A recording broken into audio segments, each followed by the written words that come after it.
नमस्कार।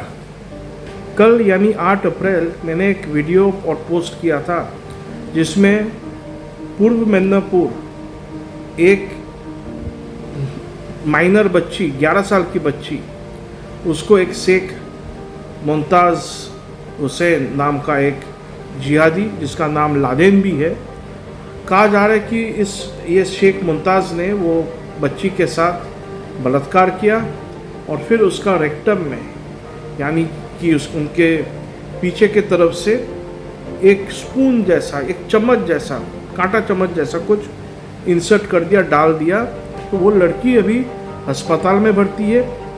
मैं कल बच्ची के पिताजी के साथ बात किया और 2 तारीख का घटना है, 2 अप्रैल का। 5 अप्रैल को पुलिस कंप्लेन लिया और कल हम लोग का ये पोस्ट के बाद, वीडियो के बाद, फेसबुक ट्विटर के बाद जाके पुलिस उस जिहादी को अरेस्ट किया। तो मैं आप सबको अभिनंदन देना चाहता हूँ कि वो बदमाश अरेस्ट हो गया है। और इसके साथ साथ मैं और 1-2 विषय में आप सबके पास रखना चाहूँगा। रामनवमी गया, अभी सब लोग बहुत आनंद से उसका पालन किए। 5, 6 और 7 अप्रैल मैं बहुत बिजी था, बहुत सारे जगहों पर हमको जाना पड़ा, तो बहुत अच्छा लगा, आनंद हुआ। परंतु पार्क सर्कस कोलकाता, वहाँ पर कुछ सनातनी जा रहे थे गाड़ी लेकर, तो उनका गाड़ी में भगवा झंडा था, हनुमान जी का, राम जी का झंडा था। तो जिहादी लोग ने उस गाड़ी को तोड़फोड़ किया, वो लोग को भी मारा पीटा। ये लिंक अगर आप में से किसी के पास है तो कृपया कमेंट सेक्शन में वो लिंक दे दीजिए, मुझे काम आ सकता है। तो विषय ऐसा है कि इस बार पश्चिम बंगाल में करोड़ों लोग, करोड़ों सनातनी, चाहे बर्दवान हो, चाहे मिदनापुर हो, पूर्व मिदनापुर हो, मालदा हो, सिलीगुड़ी हो, दक्षिण उत्तर 24 परगना हो, नदिया हो, बांकुड़ा हो, हर जगह पुरुलिया, ऐसा कोई जिला बाकी नहीं है जहाँ पर हिंदू बढ़ चढ़ के रामनवमी का पूजा और शोभा यात्रा में हिस्सा ना लिया हो। ये बहुत गर्व का विषय है। परंतु एक बात ध्यान में रखने का भी है कि पार्क सर्कस में कुछ हिंदुओं को पीटा जाता है, गाड़ी तोड़ दिया जाता है, पर बाकी हिंदू क्यों तोड़ा जा रहा है? क्योंकि वो राम भक्त है, वो सनातनी है, इसीलिए उनके ऊपर हमला हुआ है। तो बाकी जो सनातनी समाज है, बाकी जो राम भक्त है, क्या उनको पीड़ा हुआ? क्योंकि उन्हीं का जो भक्त है, साथी है, मित्र है, जो राम जी के ही भक्त है, उनको वहाँ पीटा जा रहा है, उनको वहाँ डराया जा रहा है, धमकाया जा रहा है, चाहे वो कहीं भी हो। एक राम भक्त को अगर कोई पीड़ा पहुँचाता है, दूसरे राम भक्त को भी अगर वही पीड़ा अनुभव होता है, कम हो या ज़्यादा हो, अनुभव होता है, तभी ये रामनवमी का जो पावन अवसर है, पूजा है, शोभा यात्रा है, तभी ये सफल है। ये तो एक राम भक्त को अगर कोई मारता है, पीटता है, दूसरा राम भक्त को अगर उसका परवाह भी ना हो, तो फिर तो ये गड़बड़ है। सोचना पड़ेगा, ये केवल दिखावा तो नहीं हो रहा है, इसको ध्यान रखना है। हर कोई लड़ाई का मैदान में डायरेक्ट आके युद्ध नहीं कर सकता है, ये भी है, पर युद्ध में सहयोग तो कर सकता है, चाहे दुश्मन को कमज़ोर बनाकर हो या अपने लोगों को मजबूत बनाकर हो। सीधा एक उपाय है बदला लेने का, वो क्या है? आप बॉयकॉट तो कर सकते हैं। आप अपने ही जो राम भक्त है, चाहे हनुमान भक्त हो, माँ काली का भक्त हो, देवी दुर्गा का भक्त हो, माँ दुर्गा का भक्त हो, किशन जी का भक्त हो, आप इनके दुकान से सामान लिया कीजिए। जो राम भक्त को घृण करता है, पसंद नहीं करता है, जो मूर्ति पूजा में विश्वासी नहीं है, जो देश को तोड़ा है, जो अपने गौमाता को, हमारे गौमाता को मार के खा जाते हैं, उनको बॉयकॉट कीजिए, उनको काम में मत रखिए। आप अपने लोगों को काम में रखिए, अपने लोगों से सामान खरीदिए, आप अपने जो समाज है उसको और मजबूत कीजिए। कम से कम इतना तो कोई भी सनातनी कर सकता है। तो ये ज़रूर करना है। अगर एक राम भक्त को कोई नुकसान पहुंचाता है, उसका बदला ज़रूर लेना है, चाहे किसी तरीके से हो, कोई भी तरीके से हो, बदला तो लेना है। एक इंडिविजुअल भी ले सकता है, मैं जैसे बताया वैसे, परिवार भी ले सकता है मैं जैसे बताया वैसे, पूरा समाज भी ले सकता है मैं जैसे अभी बताया वैसे, और डायरेक्ट भी ले सकते हैं। कुछ शेर साहसी हिंदू युवा हो, जाके वो जैसे आपको नुकसान पहुंचाया, आप भी ईंट का जवाब पत्थर से दो, तब काम बनेगा।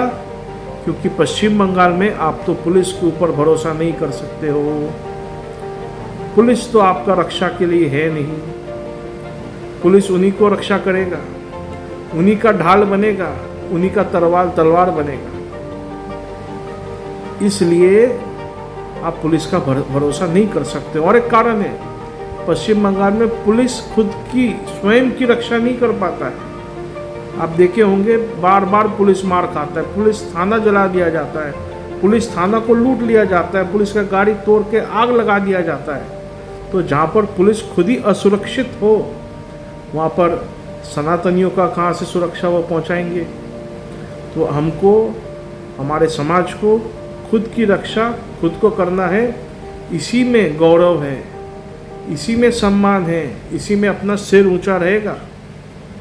तो इस बात का अगर हम सब ध्यान रखें तो बहुत अच्छा होगा। आप सब ज्ञानी, स्वयं ज्ञानी हैं, स्वयं समझदार है, तो इसको ध्यान रखना है। और एक विषय आया है, कुछ लोग हमको फ़ोन किए थे, बाकी संगठन के साथ, हिंदू संगठन के साथ जुड़े हैं, बोला अरे दादा टीएमसी के लीडर जय श्री राम बोल रहे हैं, बड़े बड़े रामनवमी का बैनर लगा रहे हैं, रामनवमी का शोभा यात्रा में निकल रहे हैं, ये क्या बात हो गया। मैं बोला कुछ नहीं, आप वो टीएमसी के लीडर को पूछिए, भैया जो कार सेवक थे हमारे वीर, वो लोग जो ढांचा गिराया, मस्जिद गिराया, जो भी है स्ट्रक्चर अयोध्या में जो गिराया था 6 दिसंबर 1992 को, आप उसको सपोर्ट करते हैं क्या? अभी रामलला का जो मंदिर का निर्माण हुआ, फिर उद्घाटन हुआ, आप उसको सपोर्ट करते हैं क्या? उसका जवाब सुन लीजिए। करता है तो बहुत अच्छा, नहीं करता है तो उसका जो चरित्र है आपको समझ में आ गया होगा। और दूसरा भी कुछ कॉल्स आए हैं कि दादा शौकत मोल्ला जो जिहादी है पक्का, वो भी रामनवमी का शोभा यात्रा में चल रहा है, निकाल रहा है रैली। काजल शेख बीरभूम का जिहादी, हिंदुओं को बहुत नुकसान पहुंचाया, वो भी रामनवमी का शोभा यात्रा निकाल रहा है। ये क्या बात हो रहा है? तो इसमें एक चीज़ को ध्यान में रखना है, अगर हमारे प्रभु श्री राम और उनका जो चरित्र है, उनका जो रामायण है, जहाँ से हम लोग प्रभु राम के बारे में जानते हैं, या हमारा जो सनातन धर्म है, अगर इसको कोई सम्मान देकर प्रेम से अपनाते हैं तो बहुत अच्छा। पर हम सबको एक बात का ध्यान भी रखना है कि तकिया बोलकर भी कुछ होता है। वो ये है कि डिसेप्शन, धोखा, ये हम नहीं बोल रहे हैं, ये उन्हीं का जो आसमानी किताब है या हदीस है, ये सब में इसका जिक्र है। ताकिया यानी डिसेप्शन, धोखा, तो ये भी हो सकता है।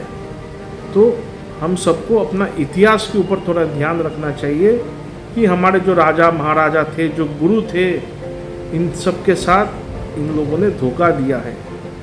तो हम लोग के साथ भी धोखा हो सकता है, इस विषय का भी ध्यान रखना चाहिए। और पश्चिम बंगाल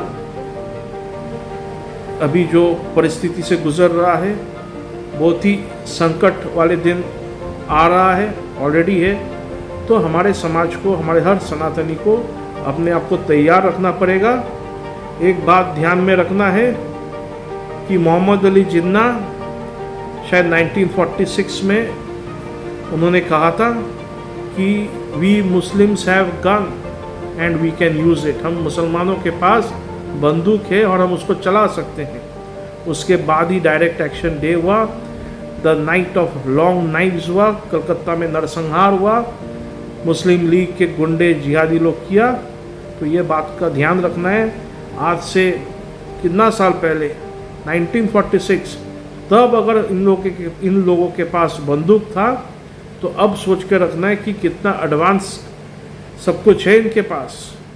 तो हिंदू समाज अगर समझ रहा है कि केवल लाठी और तलवार थोड़ा है तो बहुत कुछ है, ऐसा नहीं है, ये आपका भ्रम है। अपने आप को तैयार रखिए, क्योंकि जो बुद्धिमान है, जो साहसी है, वो अपने समाज, परिवार और अपने धर्म का रक्षा के लिए तत्पर होता है। इसीलिए अपने आप को धोखा मत दीजिए, थोड़ा समझदारी से काम लेना है, नहीं तो हम अपने समाज को, अपने जो संस्कृति है, धर्म है, सनातनी है, हम लोग अपने आप को बचा नहीं पाएंगे। क्योंकि इतिहास से हम लोग को शिक्षा अगर हम लोग नहीं ले रहे हैं तो we can not save ourselves. इतना ही बोलकर, बहुत लंबा वीडियो हो गया, इतना ही बोलकर मैं ये वीडियो समाप्त करूँगा। आप सब हमारे साथ जुड़े रहिएगा, प्रार्थना में हम सबको रखिएगा, हमारे कार्यकर्ताओं को रखिएगा। लोग जीवन का रिस्क लेकर गांव-गांव में हिंदुत्व का काम करते हैं। हमारे बहन बेटी जो लव जिहाद में फंसते हैं उनको रेस्क्यू करते हैं, घर वापसी का काम करते हैं, हिंदू फोर्स तैयार करने का प्रयास करते हैं। तो आप सब हमारे साथ जुड़े रहिए। भारत माता की जय, वंदे मातरम, जय श्री राम, जय माँ काली, हर हर महादेव।